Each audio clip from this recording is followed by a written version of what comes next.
Hello मित्रों, नमस्कार। हमारे यूट्यूब चैनल अद्भुत भक्तिशाला में आप सभी का हार्दिक स्वागत एवं अभिनंदन है। तो मित्रों, आज हम आपको एक बहुत ही रहस्यात्मक वीडियो लेकर आए हैं। तो मित्रों, हमारा चैनल सब्सक्राइब नहीं किया है तो प्लीज़ हमारे चैनल को सब्सक्राइब कर लीजिए, जिससे कि आने वाले वीडियो की नोटिफिकेशन आप तक पहुँच सके। तो मित्रों, आज हम आपको बताएंगे कि अर्जुन का इंद्र की अप्सरा से कैसे प्रेम हुआ था। तो मित्रों, इस वीडियो के माध्यम से हम आपको पूरी कहानी के बारे में बताएंगे। तो मित्रों, एक बार की वीरवर अर्जुन उत्तराखंड के पर्वतों को पार करते हुए एक अपूर्व सुंदर वन में जा पहुँचे। वहाँ के शांत वातावरण में वे भगवान की शंकर की तपस्या करने लगे। उनकी तपस्या की परीक्षा लेने के लिए भगवान शंकर एक भील का भेष धारण करके उस वन में आए। वहाँ पर आने पर भील रूपी शिवजी ने देखा कि एक दैत्य शूकर का रूप धारण कर तपस्यारत अर्जुन की घात में है। शिवजी ने उस दैत्य पर अपना बाण छोड़ दिया। जिस समय शंकर भगवान ने दैत्य को देखकर बाण छोड़ा, उसी समय अर्जुन की तपस्या टूटी और दैत्य पर उनकी दृष्टि पड़ी। उन्होंने भी अपना गांडीव धनुष उठाकर उस पर बाण छोड़ दिया। सूगर को दोनों बाण एक साथ लगे और उसके प्राण निकल गए। सूगर के मर जाने पर भील रूपी शिवजी और अर्जुन दोनों ही सूगर को अपने अपने बाणों से मारा होने का दावा करने लगे।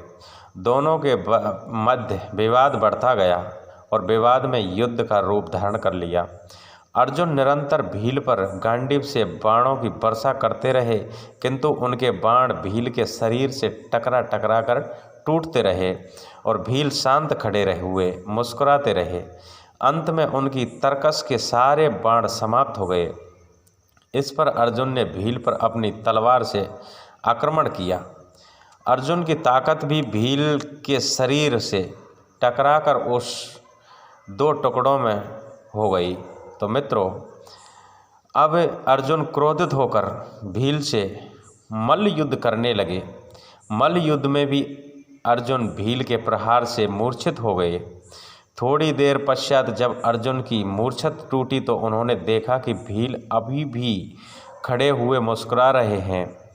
भील की शक्ति देखकर अर्जुन को अत्यंत आश्चर्य हुआ और उन्होंने भील को मारने की शक्ति प्राप्त करने के लिए शिव मूर्ति पर पुष्पमाला डाली, किंतु अर्जुन ने देखा कि वह माला शिव मूर्ति पर पड़ने के स्थान पर भील के कंठों में चली गई।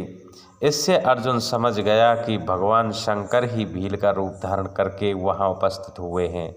अंततः अर्जुन शंकर जी के चरणों में गिर पड़े और भगवान शंकर से अपना असली रूप धारण कर लिया। असली रूप धारण करने की क्षमा याचना करने लगे।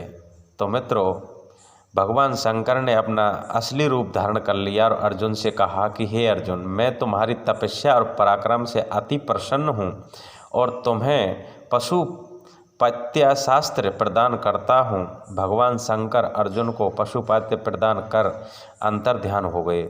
उसके पश्चात वहाँ पर वरुण, यम, कुबेर, गंधर्व और इंद्र अपने अपने वाहनों पर सवार होकर आ गए। अर्जुन ने सभी देवताओं की विधिवत पूजा की और ये देखकर यमराज ने कहा, अर्जुन, तुम नर के अवतार हो तथा श्री कृष्ण नारायण के अवतार हैं। तुम दोनों मिलकर अब पृथ्वी का भार हल्का करो। इस प्रकार सभी देवताओं ने अर्जुन को आशीर्वाद और विभिन्न प्रकार के दिव्य एवं अलौकिक अस्त्र शस्त्र प्रदान कर अपने अपने लोगों को चले गए। अर्जुन को उभरी का श्राप अर्जुन के पास से अपने लोग को वापस जाते समय देवराज इंद्र ने कहा कि हे अर्जुन, अभी तुम्हें देवताओं ने अनेक कार्य संपन्न करने हैं, अतएव तुमको लेने के लिए मेरा सारथी आएगा। इसलिए अर्जुन उसी वन में रहकर प्रतीक्षा करने लगे। कुछ काल पश्चात उनको लेने के लिए इंद्र के सारथी मताली वहां पहुँचे। और अर्जुन को विमान में बिठाकर देवराज इंद्र की नगरी अमरावती ले आए। इंद्र के पास पहुंचकर अर्जुन ने उन्हें प्रणाम किया और देवराज इंद्र ने अर्जुन को आशीर्वाद देकर अपने निकट आसन प्रदान किया। तो मित्रों, अमरावती में रहकर अर्जुन ने देवताओं से प्राप्त हुए दिव्य और अलौकिक अस्त्र शस्त्रों की प्रयोग विधि सीख ली और उन अस्त्र शस्त्रों को चलाने का अभ्यास करके उन पर महारत प्राप्त कर लिया। फिर एक दिन इंद्र अर्जुन से बोले, वत्स, तुम चित्रसेन नामक गंधर्व से संगीत और नृत्य की कला सीख लो। चित्रसेन ने इंद्र का आदेश पाकर अर्जुन को संगीत और नृत्य की कला में निपुण कर दिया। तो मित्रों, एक दिन जब चित्रसेन अर्जुन को संगीत और नृत्य की शिक्षा दे रहे थे, तभी वहाँ पर इंद्र की अप्सरा उभरी आई थी और अर्जुन पर मोहित हो गई। अवसर पाकर उभरी ने अर्जुन से कहा कि हे अर्जुन, आपको देखकर मेरी प्रणय जागृत हो गई है, अतः आप कृपा करके मेरे साथ विहार करके मेरी प्रणय को शांत करें। उभरी के ये वचन सुनकर अर्जुन आश्चर्य में पड़ गए और अर्जुन बोले कि हे देवी, हमारे पूर्वजनों ने आपसे विवाह करके हमारे वंश का गौरव बढ़ाया है तथा अतः पूर्ववंश की जननी होने के नाते आप हमारी माता के तुल्य हैं। देवी, मैं आपको प्रणाम करता हूँ। अर्जुन की बातों से उभरी के मन में बड़ा क्षोभ उत्पन्न हुआ और क्रोध में आकर उसने अर्जुन को कहा कि तुमने नपुंसकों जैसे वचन कहे हैं, अतः मैं तुम्हें श्राप देती हूँ कि तुम 1 वर्ष तक पुष्य तत्वहीन रहोगे। इतना कहकर उभरी वहाँ से चली गई।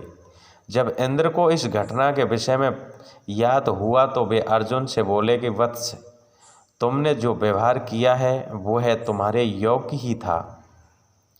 उभरी का यह श्राप भी भगवान की इच्छा से लगा है।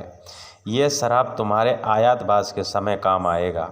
आपने 1 वर्ष के आयातवास के समय ही तुम पुष्पितहीन रहोगे और आयातवास पूर्ण होने पर तुम्हें पुनः पुष्प तत्व की प्राप्ति हो जाएगी। तो मित्रों, इस प्रकार से अर्जुन को आयातवास के समय वो श्राप काम आया और मित्रों, उभरी का श्राप अर्जुन के लिए लगना ही था। तो मित्रों, यही हमारा वीडियो समाप्त होता है। कल आपको फिर न्यू वीडियो के साथ में उपस्थित होंगे। तब तक के लिए जय हिंद, जय भारत। हमारा चैनल सब्सक्राइब नहीं किया है तो हमारे चैनल को सब्सक्राइब कर लीजिए।